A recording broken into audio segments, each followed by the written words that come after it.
This year especially, politics have unfortunately been taking over fiction and stories, or so we might think. We might suppose that our political views are shaped by strong beliefs and personal experiences and just the facts. But one fact is that we all have little imaginations. We have pictures hidden deep in our minds that also influence our beliefs about politics. Let's go dig up these hidden pictures.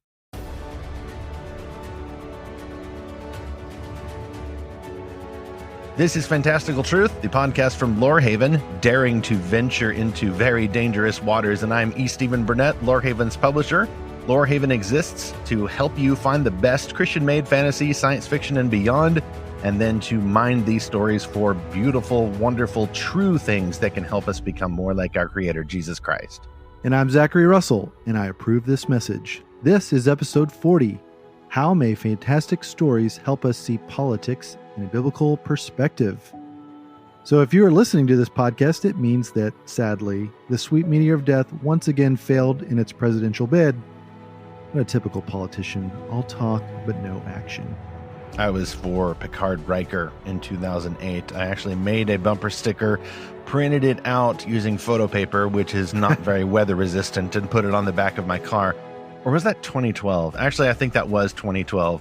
Folks, I've been disappointed in at least the presidential elections for quite some time. The Congress and the Senate and all that stuff, like all this, of course, very United States focused. Sorry, international folks, but we all have to put up with American politics, whether or not you live in America.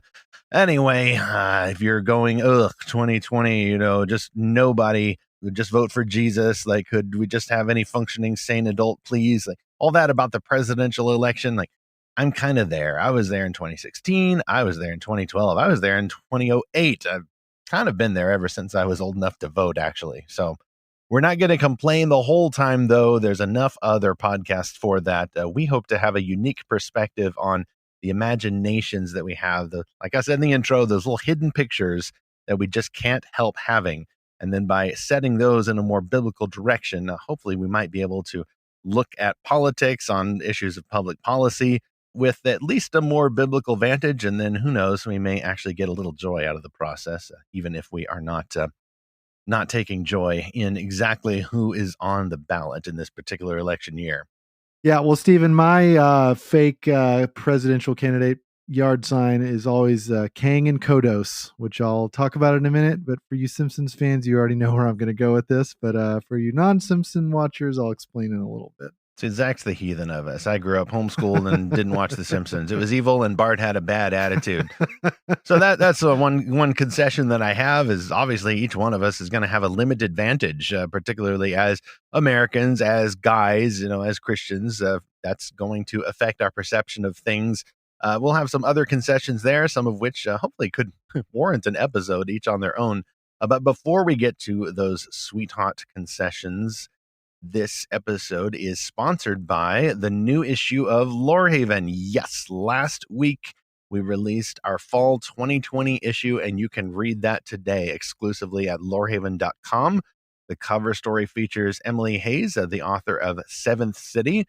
We have her article exploring the themes of that amazing book. We have actually the full prologue from that book, so you can get an idea for free what kind of story awaits you. And then we have the featured review of this Arctic fantasy in which a young woman has to pursue her brother who's been kidnapped by the invaders and made to tell the location of the secret seventh city. Lots of politics in there, actually. Not issues, just the idea that sometimes there are hard choices to be made when you've got two groups who are at conflict with each other. Some people will react differently with a full-on conflict, and then others will go underground and wait and try to build relationships, but ultimately they will prove to be true in a moment of crisis. This issue also features 14 other reviews of the best Christian-made fantastical novels that we could find. You can get that all at lorehaven.com, and of course subscribe by going to lorehaven.com/subscribe. That gets you the digital updates anytime we release a new issue or have some other amazing updates. Of course, we'll be having more of those as we move into the year 2021 and contemplate upgrades for this web resource then. Of course, with Christmas coming up, I think at least right now I'm wearing one of our gift items from the Lorehaven Store. These are exclusively designed t-shirts for Christians who love faith, biblical faith, that is, and biblical imagination. Check them out at lorehaven.com/store. All right, Stephen, I think it's time to tell our listeners who we voted for and therefore who they should vote for. Am I right? No. Unfortunately, we're not going to do that. No. Not that I wouldn't if you were in person. But Zach, this is a problem with the imaginations going on right now. If I say who I plan to vote for, because as we record this, I actually have not voted. I missed the early voting thing. So that is in the future. So I got the jump on you. Well, hopefully by the time you listen to this, I will have voted. I hope by the time you listen to this, but that means you've got time to change my opinion. Just email us at podcast@lorehaven.com and you tell us who to vote for. So we're going to get letters about these. No, that's not what it's about, clearly. But I would tell you, and have actually on the Facebook wall, if you pay attention, you can tell where I lean and all of that. But this is definitely more about the big picture thinking and the ways in which imagination can steer us in particular directions when we think we're just following the facts.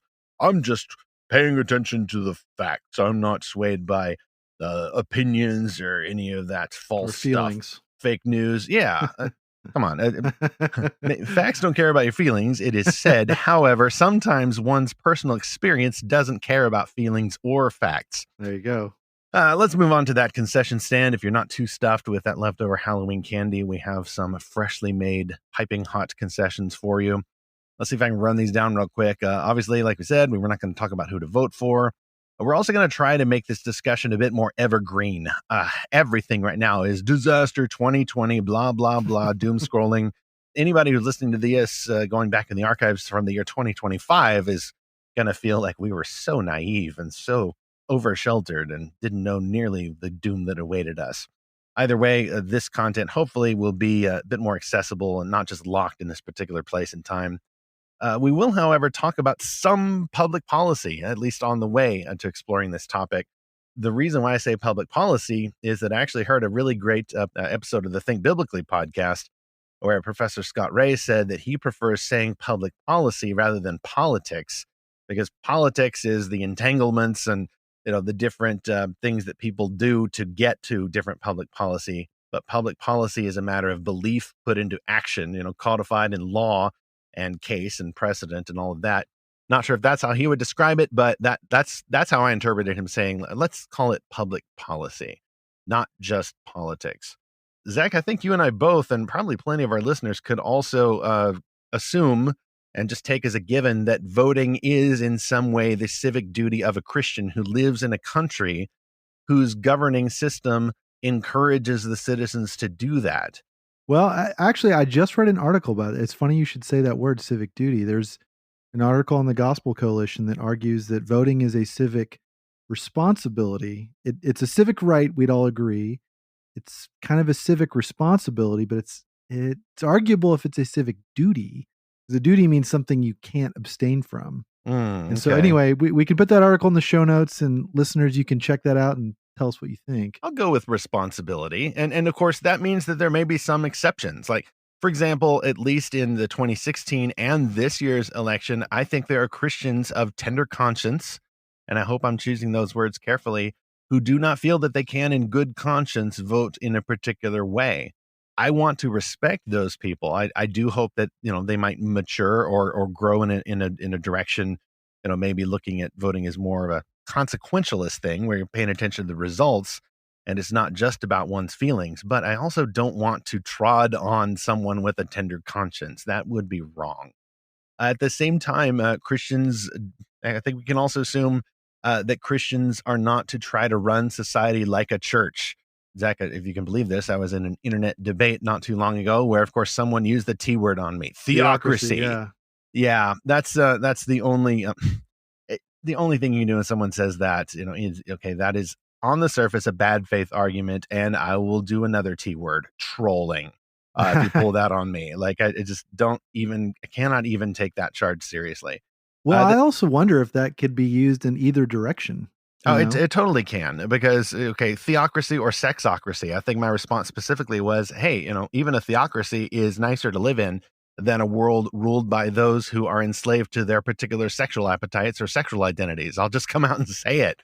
I think folks are a little too over-sheltered about the religious nature of that movement, which is, of course, is another podcast on its own. Back to this concession, though, yeah, it's true. Christians don't run society exactly like a organized church. We can debate how they are different, but I do believe that Christians ought to pursue significant influence in their world. I think that is a responsibility we have, however we play that out in our various countries and cultures and contexts. But it is good then for us to try to flesh out the gospel, not just preach the gospel in the public policy influences that we have. Unfortunately, we can't do a long discussion now about exactly how that works in a representative republic. But I think that that is a role that we have. You don't just sit there and then let the king do things. Part of the way the whole system is set up from the Constitution on down is assuming an active and influencing voting public, which leads to another assumption we have. We're not just like the Old Testament society. Our leaders are not kings. I actually cringe, oh listener, when Christians, I think of goodwill sometimes, and sometimes it's just to save time, they will speak specifically about the president of the United States as if he's a king. You cannot jump directly from even the New Testament verses talking about honoring the king. It's true, yes, we're to make prayers and supplications for all in positions of authority. I think that's a more direct application. But the president is not the king, not in the Old Testament, and he's not a Caesar in the New Testament. He is the chief executive, the head of one of our three branches in a system that is called a federalist system in the United States. And I could geek out with all of that stuff right now, but all of those leaders are supposed to be in tension with one another and working with one another. The president himself is charged with the oath of office to uphold and defend the Constitution. If there's any king in the United States, it's the Constitution. We're a republic organized under that. So in case you hear me say something like that in the next discussion, this is an assumption why. Well, that's a good response, that the Constitution is our king. I mean, yes, I see the yard signs. There's one in my neighborhood. I vote for Jesus as king. And I get that. But at the same time, we do have to have a human leader. And hey, they all swear an oath to the Constitution. So that really is what's in charge. And when you put all this together for me, Stephen, this is a lot of why I love irreverent humor about politics. I grew up with the David Letterman, and before he got too angry all the time, and it just was always about just making fun of political leaders and politics. And I just feel like something happened in the last 5-10 years or so. It's become like this, I don't know, almost like this golden calf or team blood sport or Hunger Games, whatever metaphor you want to use. Yes, we should pray for our leaders. In fact, our pastor this morning reminded us of that. But in some sense, can't take them so seriously that they're not above criticism. And, look, at the end of the day, I think that Ephesians 2 and Ephesians 6 are what really ground me in all this. And that as Christians, most of all, we need to be united in Christ, not united behind a candidate. And because Ephesians 6 tells us who our true enemy is, and it's not the other guy. It's not the other guy's candidate. It's not the other guy's party. It's the world, the flesh, and the devil. It's the powers of this present darkness. Anyway, that's my little soapbox, is that we have to kind of put things in the right place. And we also need to be completely prepared for those soapbox moments. That's what this episode is for. Hopefully, too, we give a little voice to any of those little thoughts that you may have had during this whole thing that may not be addressed by the political podcasts or even some of the Christian podcasts who talk about how the Christian doesn't belong to either political party. Like, well, to me, that is a given. Like, I've known that since I was a teenager. But you may also find that one party or the other aligns better with your view of faith. Like, it's not about belonging. So, like, some of those little cliches, even among the pastor podcasts, like, I think maybe not as many people believe those as some of these pastors or, Christian pundits think. And then those who would believe something like that are probably not going to be persuaded by a podcast. Yeah, that's true. I mean, look, I've got plenty of opinions about politics. I've got a dump truck of them that I'm ready to just unload. But, I delete most of everything that I start to type on Facebook. And maybe that's more what I'm talking about, is that social media has become so political. And I still remember when Facebook was so young and scrappy, and it was all about sharing funny pictures and cute little updates and stuff like that. And maybe that's what it is, because we're all locked behind our screens now. That's how we interact. It's so easy to go there. But my escape hatch is humor. And as we're going to talk about, it's sci-fi and fantasy, and just some great ways that stories help us look at these issues. Exactly. So let's move into at least kind of wrote out 3 main points here. You can probably think of some more. And of course, there'll be plenty of overlap with these, which seeks to explore the main question: how can fantasy, that is, fantastical stories, sci-fi, horror, etc. There's plenty that we could talk about just from a couple of episodes ago. No, it was actually the last episode, episode 39, about Dracula. How can great fantasy help better shape our views on politics and public policy, and how we view our elected leaders? And the first thought I had about that was that first, stories help us explore how messy our world is. This is a world with hard choices and gray areas and no easy answers in a lot of ways. That is not to say that we are moral relativists. That is, everything is just up for grabs morally based on your situation. Not true. Not true. There is absolute right. There's absolute wrong. And God knows which is which. And he has given us his word, which is sufficient. But that doesn't mean that we're not going to be in very hard scenarios. Zach, a few days ago, I finally managed to shorten my opinion on a particular very godly, thank God for him, Christian leader who dared to write an article about the presidential election. He didn't name names, but it was pretty obvious who he was talking about. And he doesn't write about this very often. So when he does, everybody sits up and goes, whoa, Pastor X wrote about this. And I would say very cautiously that I thought his approach left much to be desired. This particular great pastor and author has written a lot of good stuff about the gospel and biblical exegesis, exploring the text. But every once in a while, he kind of struggles with the application. He kind of struggles with saying, okay, now in light of this, here's what you should do. Like sometimes he seems less interested in that.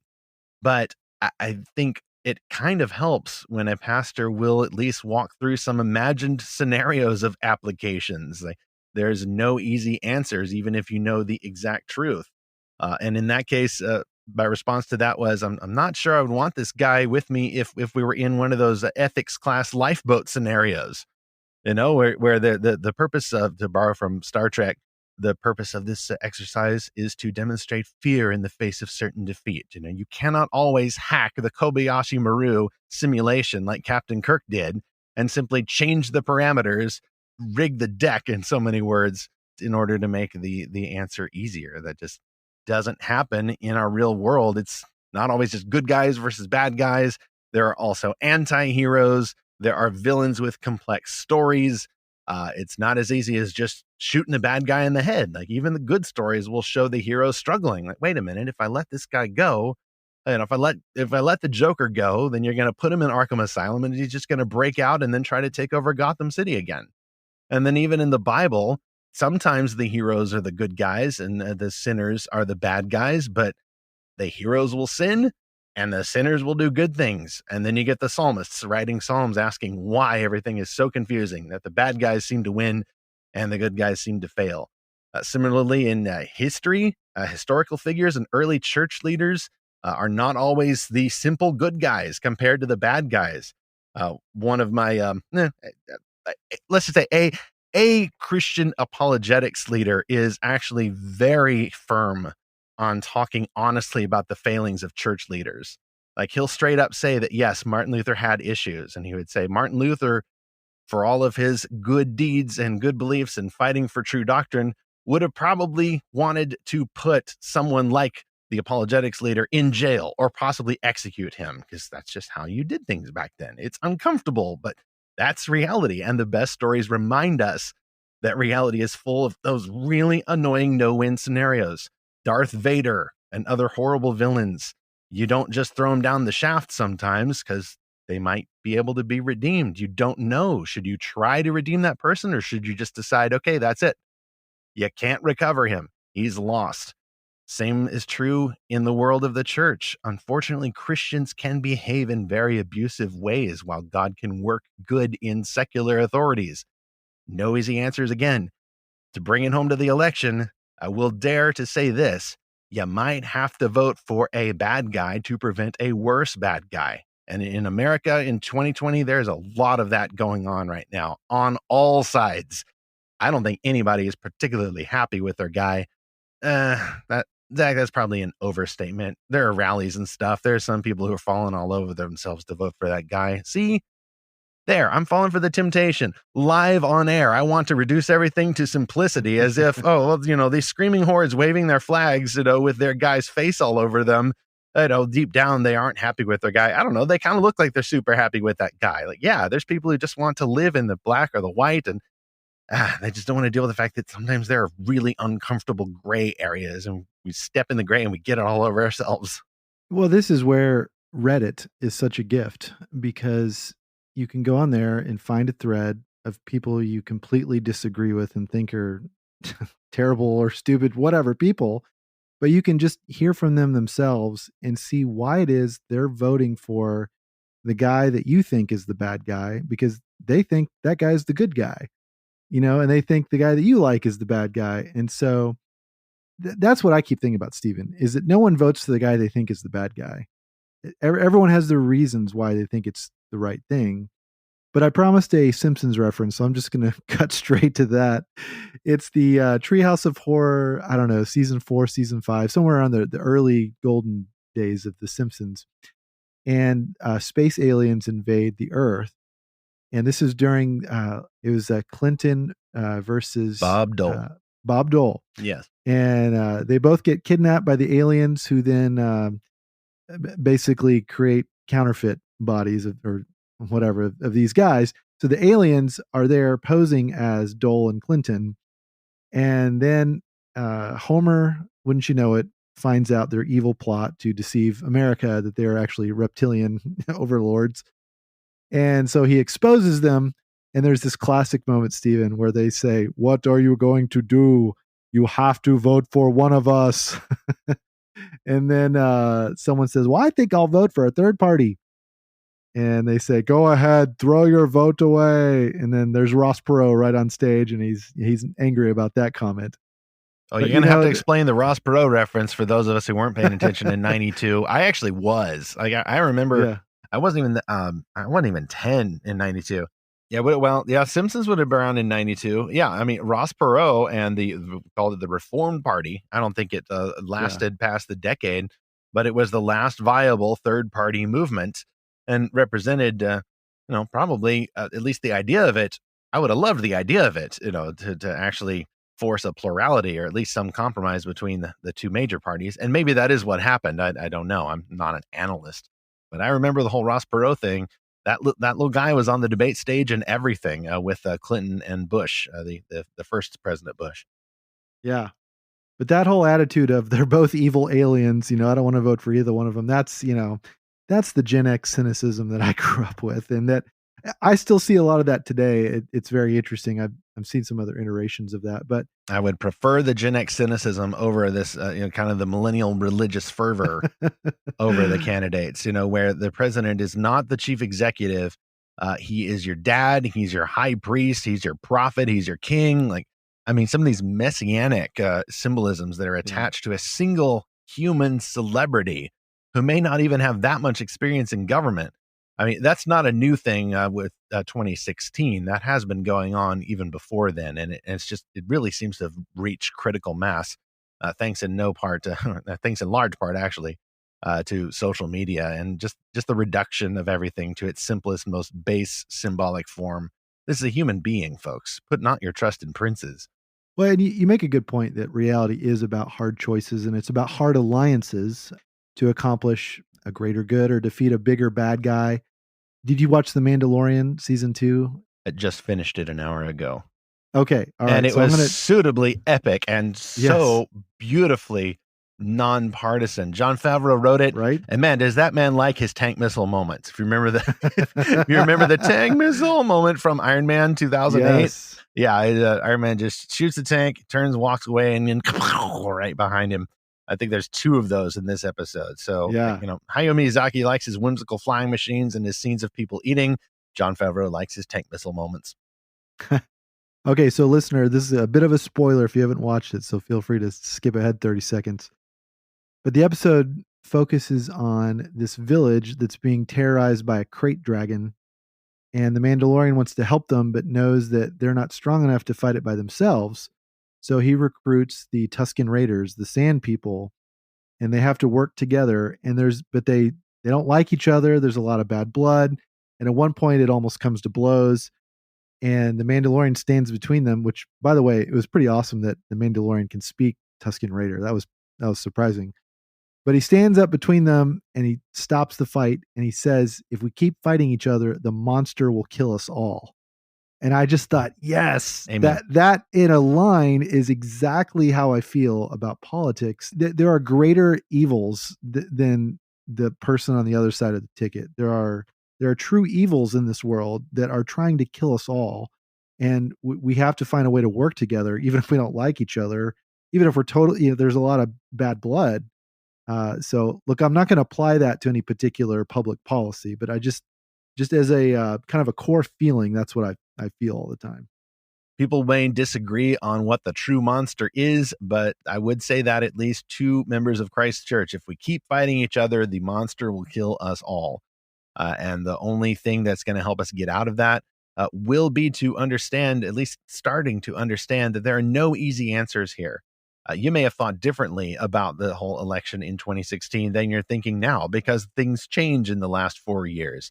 Right now, there's still a pandemic going on. Like, that changes things radically. And you may also have changed your mind. I will say, I think I've changed my mind in a lot of ways. Like, I was even going back and looking at some of my old posts and going, yeah, I still agree with myself, but things change now. Like, someone may grow up as a teenager and have gone through some kind of abuse or something and say, I'm never going to discipline my kids that way. And then they become a parent and things change and they think, actually, I probably might need to discipline my kids that way. And that doesn't mean that they're a hypocrite or they're turning evil or something. It just means you mature, conditions change, and you realize that life maybe wasn't as simple as you thought it was. Unfortunately, that does mean, too, that people are going to tag you with the H word, hypocrite, or they're going to pull a kind of a spiritual guilt trip on you. Be convinced about these things in your mind.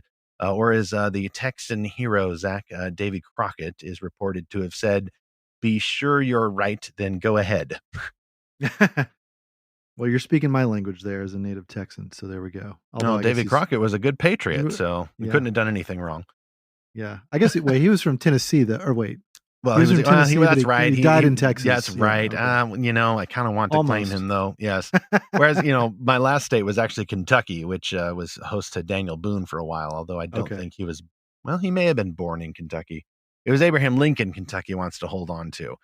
Side note, we should really have an episode about Abraham Lincoln Vampire Slayer. Go for it. I remember episode 39. Like, I don't want to be flippant about vampires. I've decided to be in the vampire cage stage, and I think I might stay here until the next presidential election.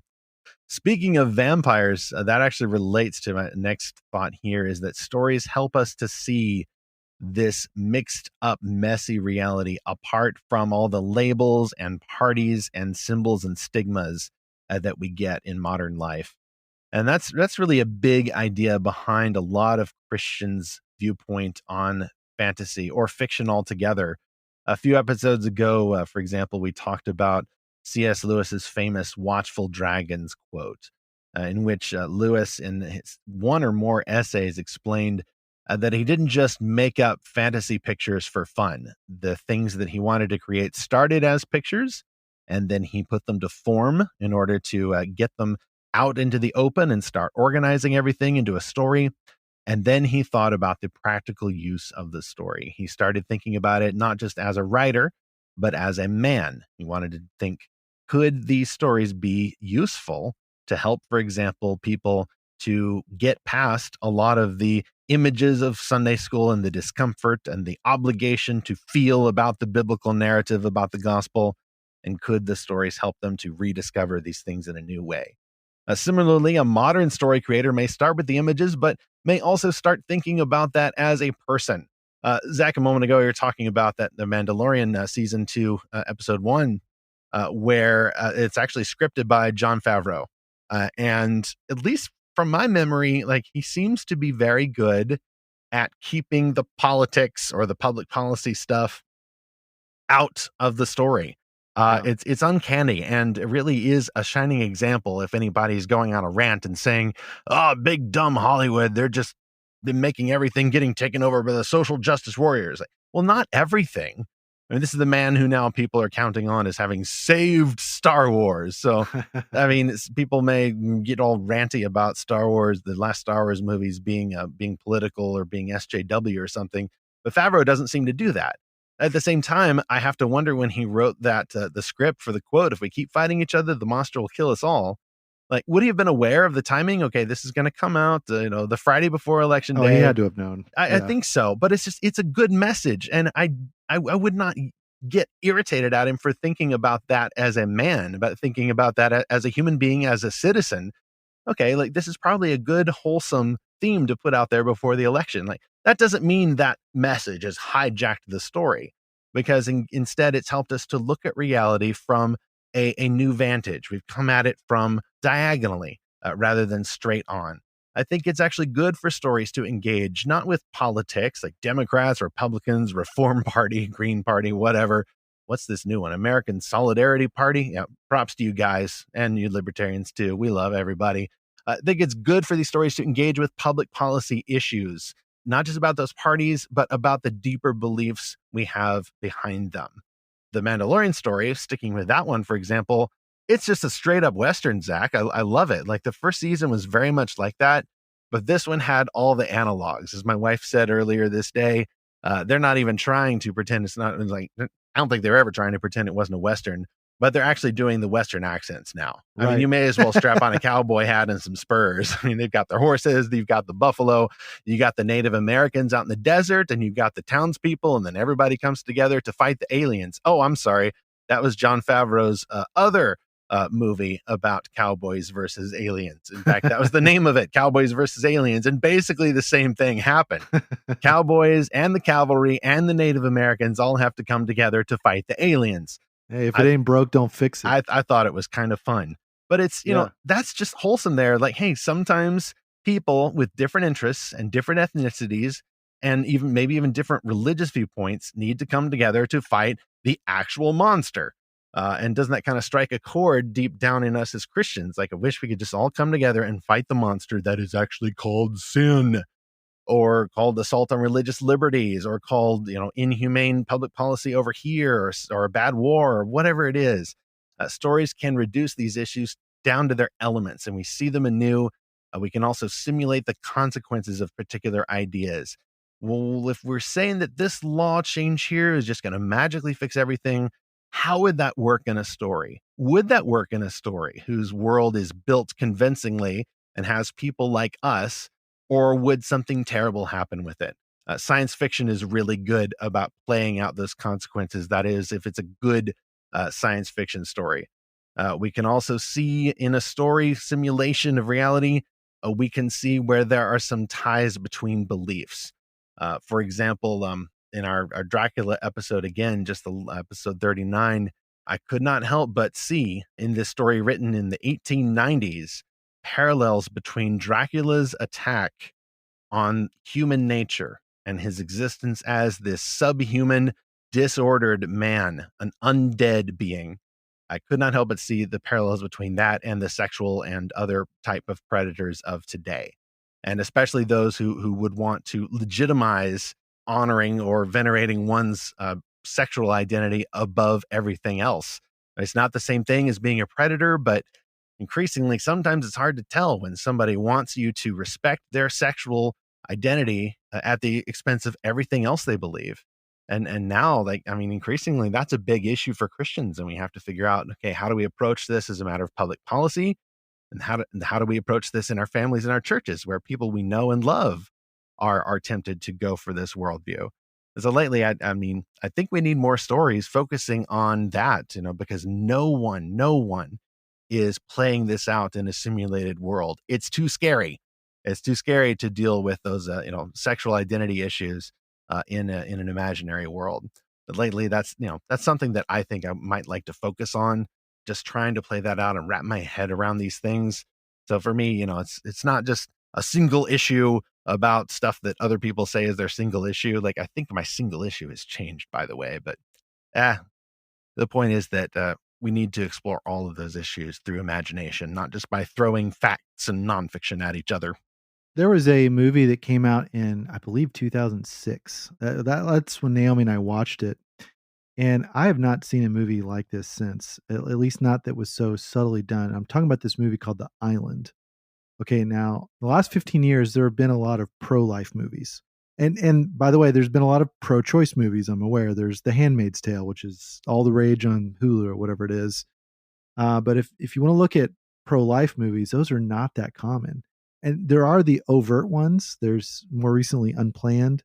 That was the rated R Christian movie that was kind of interesting. There was Bella, there was Juno, but The Island, Stephen, is my favorite of these pro-life genre movies.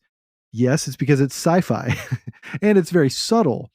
But it also came out at a very interesting time for Naomi and I. We were very newly and unexpectedly pregnant. So this was, our daughter was born just a couple weeks after our 1-year anniversary being married. And so our first year of marriage was pretty crazy. So this movie was very interesting. I don't even know if someone had told me about it because it was pro-life, but I quickly saw how it was. So again, this is spoilers if you want to skip ahead. But the movie is about all these people that wake up in this weird kind of futuristic facility. They all have amnesia. They don't know how they got there. And they're being told, oh, well, we had to have a memory wipe because of the war that's going on.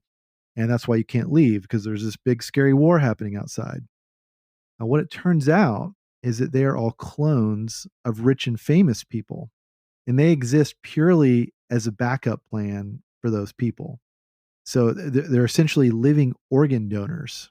And they get those organs harvested whenever that's required.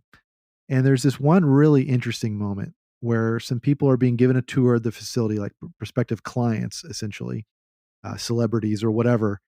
And then they get to see some of the clones, except it's just these kind of featureless, hairless, mute, and sort of paralyzed bodies that are just in these vats. And these clients are told, oh, these are the clones. They don't have a brain. They don't have a soul. Yeah, you might even call them a clump of cells. And it's so chilling because we, the audience, know the truth by this point that, that's all theater. That they're actual living people with souls that are essentially just being kept alive until their organs are needed. This movie, as far as I can tell, has totally disappeared from the public consciousness, Stephen. And it is by far the most powerful pro-life movie I've ever seen. Far as I know, it wasn't made for that reason. Now, there have been some stories by Philip K. Dick that were actually very intentionally pro-life. And I kind of wonder if this movie was loosely based on one of his stories. It's so stark sometimes how these little stories slip through the cracks like that. This sounds a little bit familiar, and I wonder if maybe one of our writers at the Speculative Faith, the blog at lorehaven.com, has written about this before. If we do have an article like that, I'll definitely link to it in the show notes. I definitely want to go see this now, not because I need to learn something. I need some education about a public policy, pro-life, obviously, that I hold very close, but because it does help to feel this truth anew, not just to dump a bunch of cold, hard facts in your brain, but to actually feel this. And increasingly, by the way, in our culture, in which more people are valuing feelings and authenticity, I think it actually helps. The facts may not care about your feelings, but we should. I do care about people's feelings. And often it is feelings and experiences that are motivating our perceptions of facts. And particularly with this one, which is charged up with so many feelings, this particular issue of public policy, stories can definitely help us to wrestle with those. We can see that reality apart from the labels, even if someone is dropping in a phrase like a clump of cells. Yeah, they didn't actually say that. Oh, okay. Yeah, there you go. It's subtle. It was very subtle. It was something very similar to that, though, Gotcha. Which I'm like, wow, who wrote this? Yeah, that's really surprising. Sometimes that will sneak in. And I mean, I wonder if it sneaks in just apart from someone's motive. Maybe they don't even think about this as touching on public policy. I know that Frank Peretti did when he wrote his novel Prophet. That dealt head on with a lot of the abortion and sanctity of life issues. Of course, very hot among Christians who were trying to influence public policy in the early 90s. Prophet, though, was much more about the issue of truth and who tells the truth and how is truth shaped by the news media. And this was, the days of the 6 o'clock news, and the 11 o'clock repeat news on the networks. So it's very retro now. It reads very retro. His hero is actually a lapsed Pentecostal anchor man who starts seeing visions and hearing the voices of those crying out from the suffering and the bad choices that they've made. And he's trying to be, Mr. Tell the Facts. And then he realizes that, well, one of his producers is actually kind of a spin doctor and now is steering the news coverage in this particular gubernatorial race, how she wants it to go. They got that supernatural edge. And yet I think that book really helped to affect my views of even how the media changes things back then. It wasn't an anti-liberal media screed. It was much bigger about that. And it was about the human cost of people who are trying to change stories like that. Similarly, on the pro-life vein, one of my favorite, amazing, groundbreaking stories from Doctor Who, the tenure of the 12th Doctor. Forget which season. I think it may have been his first season. It was called Kill the Moon. And the premise of this is that for some reason, the moon is getting heavier and it's beginning to develop a harsher gravity, which also helps to solve the problem of convincingly showing people walking across the moon or in buildings in the moon.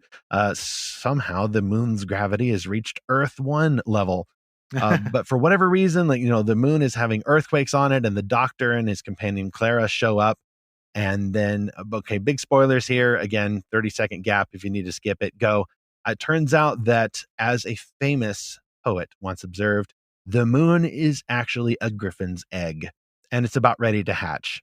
Oh, and wow. our crew of astronauts and the Doctor and Clara are suddenly faced with this crazy ethical dilemma. Do we kill the moon?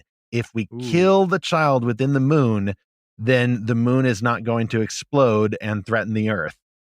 And I'll just leave it at that. The ethical dilemma there is just absolutely extraordinary. But once they've gone there, they go even further, because there's a resolution to this. But then Clara goes to the Doctor. I think she actually cusses at him, like, the new Doctor Who can do that. And she says, "How dare you do that to us?" And by the way, it's Clara and a female astronaut who have been, they get this ethical situation thrown in their lap. And she's just screaming at him, "How could you treat us that way? Just leave that decision to us and then run off." Like, that was terrible. You had no idea what I was feeling. I needed you to be there for me. And she just reads him the riot act. And suddenly you thought, oh, he's the hero. He's the good guy who knows all the answers. And he did know the answer, but also just the way that he just dropped that on them and then skedaddled off in his TARDIS was pretty terrible. And the story holds that up for consideration. Like, wait a minute, Doctor may have been right, but how did he share that truth? There are multiple other science fiction stories, Star Trek and others, about human dignity and the value of life. And then, a lot of that, of course, has been taken over by some social justice warrior stuff, or, some progressivist religious assumptions. But even the recent series Star Trek Picard, I thought, helped to explore human nature in a way that felt a lot closer to that classic humanism. Like, it actually took the idea of this more negative future for the Federation and then held that up for examination alongside the classic virtues of the Federation.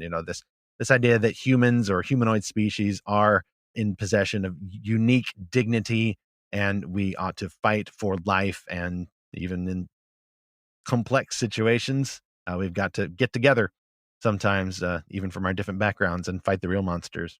Well, and that's so true, Stephen. Just going back to that point for a minute, there's been a lot of research done about social media and how so much of it is actually bot farms that are created by foreign agitators.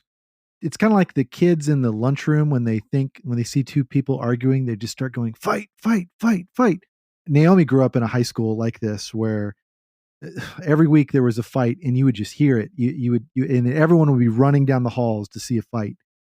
And it usually starts with those kind of agitator people that just want to see a fight and get everyone excited about a fight. And the United States has other countries that doesn't like it. There are a lot of governments that would love to see us just destroy ourselves. So just to get a little uber patriotic here, I love that we're in a country where we can make these decisions peacefully. Let's hope so. Let's pray that this whole process right now is peaceful. But man, we've had 250 years of this, of peaceful elections and a secret ballot. Hey, that's a wonderful thing. You don't have to tell anyone who you voted for, but what a privilege that is, and what an amazing blessing that is that we've had that. Stephen, I've lived in other countries in the world that haven't had that, and have even been through very recently some very tumultuous situations. And so let's just keep that in mind. Whoever we choose as a country, hey, we got to choose them. It wasn't sort of chosen for us by others. Amen. And we can also benefit from stories that show that kind of attitude, but like poised to be in a constant state of revolution, the fight, fight, fight attitude, or as I put it, living life based on an anti, that will not make you happy. You have to deconstruct that idol. And yet another Doctor Who episode I think I've referenced it before on the podcast, is where the Doctor, same author as the last episode I was talking about as well. Unfortunately, I've gone blank on his name, but if I remember it, I'll put it in the show notes. I probably need to put this video clip in the show notes. The Doctor is trying to resolve a conflict between humans and an alien species who's been dwelling secretly on Earth, and they're shapeshifters, so you didn't know they're there. And he's trying to prevent them from going to war. And he is actually making appeal to the alien and pleading with her, please don't do this. If you want your revolution, like, are you thinking about what's going to happen afterwards? Like, what happens after you win your revolution?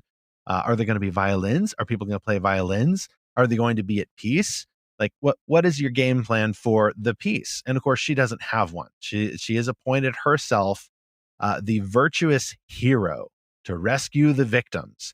And yet he calls her to task for that. If she is really that powerful, then she can't play the victim card in her case. And she may not be rightfully representing the victims she claims to represent. And he calls her to account. And he also calls, of course, her human counterpart to account. But more so, he challenges the person who's just heck bent on revolution and pleads with her to recognize that she may win, but then what's going to happen to her? And what's going to happen to the other people who don't fit in? Are they then going to rise up against her? Probably. And he just pleads with her, break the cycle. Break the cycle. I said that to someone the other day, and he posted a picture of a broken cycle. So I go, well, what do you know? You broke it. Ha, ha, ha. And I think sometimes pictures and like the humor you mentioned earlier, Zach, some of that may just be the only way that we get along. And I think that's why more people are being concerned about cancel culture and, the poisoning of what were shared cultural or popular cultural spaces with particular political agendas. Now we don't have a common space that's more free of those kinds of public policy debates or politics conflicts to come and try to mingle with each other and understand one another. You remove those shared cultural spaces and then there's nowhere to go. You're just going to heat it up even further and further. And so whatever way we can be a release valve in our appreciation of stories or images or imaginations can hopefully help. And I guess that's my third point there, is that stories help us see that we cannot simply bludgeon one another with facts and nonfiction. We have images, we have experiences, and we have associations that we've made between symbols and what we think. And if you step on those, then people are not going to be happy. That's why lately I've been trying to balance, like, wherever I post about public policy, I've also been trying to just put up little memes or little things to challenge people, including myself. I mean, it's such a messed up presidential election anyway that almost everything challenges me right now. I can't just see a news story and go rah, rah. There's always some subtext or asterisk or what about or yes, but. The issues are still there. The concerns that people have, the hatreds, the loves, the patriotism or the patriotism going the other way, like all of those desires and associations and imaginations that people have not gone away. They cannot be confronted with a think piece. They can't be confronted by a podcast. And you definitely don't get through to and understand the person who thinks these things without engaging with their world. I'm so in another cage stage right now at people who are going, you can't engage the people who support this guy over here. Their view is not serious. you can't engage with them. And I don't know what else to say to that, but as the author of a book called The Pop Culture Parent, I hope I'm not just drawing this parallel where it doesn't exist, but like you can't say that about a thing.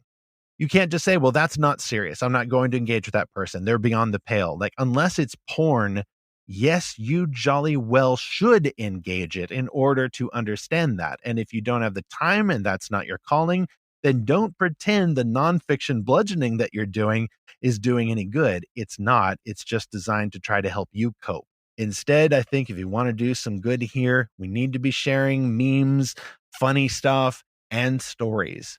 Those can help connect us in those common spaces. We may not agree on whether or not we love or hate President or candidate X, but we might love and agree with the fact that we like The Mandalorian, or we like superheroes, or we like this particular sports team. Just rooting for the same thing and understanding the basic human experiences can help us to understand one another. I hope, I really hope that we can still do that. Those things can also help subvert our weird ideas. That's what I'm trying to do. And we can also remember that even people who we're not going to disagree with, even the bad guys, even the really, really bad guys who want to take away religious freedom, like, I mean, the folks that I would get strongest about in my own rhetoric, even those people have tragic backstories. And we've got to listen to those. Like, sometimes they have suffered great wrong because of someone or some group that called themselves Christian. Or perhaps they know someone who suffered such a great wrong and they've identified their story with that person's story and they're trying to be a hero to that person. It's all personal backstory mixed in with these strong beliefs. Lived experience shapes their beliefs. And like, for example, no one is ever curious about socialism only because they think the socialists are making a great point. So they just happen to check a Karl Marx book out of the library or something like that. They're socialism curious partly because of bad experiences. They feel like they were promised something by the American dream or capitalism or whatever labels they want. And they say, well, that didn't work. I'm hurting right now. I'm suffering. My family's in shambles. I can't put food on the table. Gee, that candidate who's talking about something called socialism sure sounds good. I think I'll follow after that guy. I think stories and connected experiences can help us to feel sympathy for that person, even if we disagree with them. Well, you're right about it being a place of common ground that we can enjoy things together that the social media algorithms think that we wouldn't enjoy together because we've gotten so polarized. The something you said a minute ago just made me think of something that we can't fight evil with evil. We can't just obliterate the other side and hope that it won't affect us at all.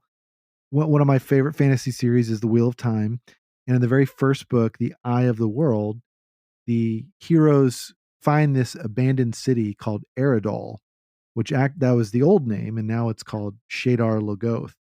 But when it was Eridol, and when it was a city with people, so this is like going to some history of the story world. It was fighting against the Dark One and in the Trolloc Wars, okay? Fighting like real evil. But this man came in named Mordith, and it says he won the ear of the king and advised that in order to defeat the shadow, Eridol needed to become crueler and more merciless than its enemies. Side note, I'm pretty sure this is based on in Lord of the Rings, what's the guy's Worm Tongue? Grima Wormtongue. Yeah, which I'm like, how do you let that guy in the throne room? Come on. I'm sure it was just his gangster name, and everybody's, oh, that's Worm. He calls himself Wormtongue. His real name is Larry. So what goes on with Eridol, this is all before the book opens, is that people became so mistrusting of one another, and they became so merciless that everyone basically slaughtered everyone else all in one night. And then the city sort of broke down even further, became haunted or something. And then this evil fog sort of monster called Mashadar was created by this. And it says it's an evil almost as great as the shadow itself, the Dark One, or which is, Sauron in this world. But that really just, man, that speaks to me so much. I've been rereading this book because Amazon is turning it into a live action series. And my goodness, like you can fight a monster and then become a monster if you're not careful. And that isn't to say we should pull away from politics or that we shouldn't vote or we shouldn't even be involved in campaigns. You look at all throughout the Bible, God's people were very well seated in places of power and in ways that they could influence the king. And so I think that Christians should be involved, but we have to realize that there is this temptation to sort of become worse than the shadow and trying to destroy it. Well, if I have one thing to end on, I think it would be this, that even though the veneer has come off of the political issue, you don't have people being nearly as nice in their rhetoric as they were before, at least in the presidential elections. There's actually could be a blessing to that maybe then Christians are not supposed to be nearly as comfortable with voting for these candidates. Maybe that olden golden age of feeling some measure of satisfaction that you get to vote for candidate X for president, maybe that will never come back. Maybe you're not supposed to. Whether you vote or not vote, I think it may be very healthy that we feel uncomfortable with this. Not that we feel like we shouldn't have to be a part of this, but we might need to feel a tinge of regret as we do this civic responsibility. I mean, for example, I think a Christian who is in emergency services, or who is a police officer or a soldier or a firefighter who has to make hard choices every day, those people don't come back from their jobs when they are able to get off of them and go, yes, I failed to save a patient today. There's going to be regret. There's going to be like, I don't know whether I made the right choice. Maybe I should have treated that other burn victim first, and then this other one wouldn't have died. Like, I can't imagine what it's like to live that way, because I feel very sheltered. And yet many Christians in these hazardous fields feel that way all the time, to say nothing of pastors and those in vocational ministry. They're making hard choices all the time, and we're not supposed to feel comfortable. And any of that discomfort needs to take us back to Jesus, not away from this world into which he has sent us. But we have to go back to Jesus and beg him for the strength to get through, even as we're making these hard choices. And stories, I think, can help us to also recreate, to reboot, and look at reality anew in these fantastical worlds, and then go right back into it. Amen to all that. And now let's hear from the Fantastic fans. We've got a note from LG McCary here in the mailbag, who writes, quote, Zach's comments about how he would fall asleep watching 24 remind me of the story. Back in high school, a camp director started a sermon by saying that for him, watching Star Trek was a sin. I rolled my eyes because I grew up on Star Trek. Then he explained that he usually did his quiet time in the evenings before bed. And he found that when he watched Star Trek, he was so excited or interested in what he just watched that he couldn't focus on reading his Bible and hearing from God. He finally quit watching the show altogether. He ended the sermon by saying, I'm not saying watching Star Trek is a sin. I'm saying, for me, Star Trek damaged my relationship with God, and watching it became a sin. I want you to think about the things in your life that might not be inherently sinful, but are still a hindrance to your walk with Christ. Throw them off so you can run your race well, even if it feels silly. End quote. Amen. That is so good. What wisdom there. And what a great way to apply, by the way. I mentioned earlier, some leaders, they're not necessarily as gifted with the application as they are the initial study of the word. This is a great way to apply biblical holiness to the real world, and the fact that sometimes your mileage may vary. I'm really grateful to hear this. So thank you very much for sharing that. Yeah, I'm reminded of the proverb that says, don't wear yourself out to get rich.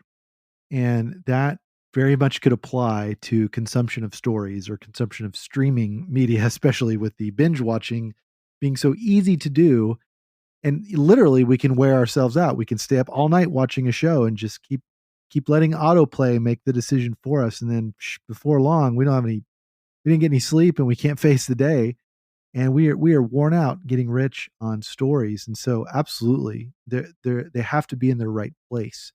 And I think that's really the theme of this whole episode for me, Stephen, is that none of these things are inherently wrong. It's when they're in the wrong place that they're a problem. Exactly. And if you have similar experience, or hopefully a bit of wisdom that someone shared with you about how to apply God's commands for holiness, and match that up with what you feel you want or need from the world of storytelling, send us a note about that at podcast@lorehaven.com. Of course, you're also welcome to tag us on the social medias or post a comment in the show notes at lorehaven.com for this episode. Speaking of streaming media, though, that takes us to our next episode on Fantastical Truth. For me personally, I am down one streaming service, actually two, which brings us to the question of boycotts or canceling things like Netflix, or even the previous or current Christian boycotts of Halloween, or maybe even talk about the old boycott attempt of Disney in the 1990s. We're going to explore this question: do boycotts work? Should Christians even try this method of trying to influence their culture, maybe steer these streaming services toward something that isn't so pornographic or isn't so exploitative of children in this instance? So, hey, Zach, why not just go into this while we've already taken an episode very carefully poking around the political and public policy issues? Fortunately for this episode, we are planning to host writer Cap Stewart, who's a friend of mine, and he has looked into this question of boycotts and trying to understand these streaming services. And in light of the recent #cancel Netflix controversy, we thought it would be a great time to explore this big topic. Meanwhile, whether you vote or don't vote, or vote and cringe, or somehow find a way of voting and being happy, well, props to you if you can do that last part. But make sure you realize that this present evil age, is not our home. I believe this world is our home, but not as it is now, as it will be when the true Prince of Peace arrives. The one who is the wonderful counselor, everlasting Father, mighty God, Prince of Peace. The government will be on his shoulders, and thank God that he is the only one holding up any of our flawed political systems as we continue to seek and find fantastical truth.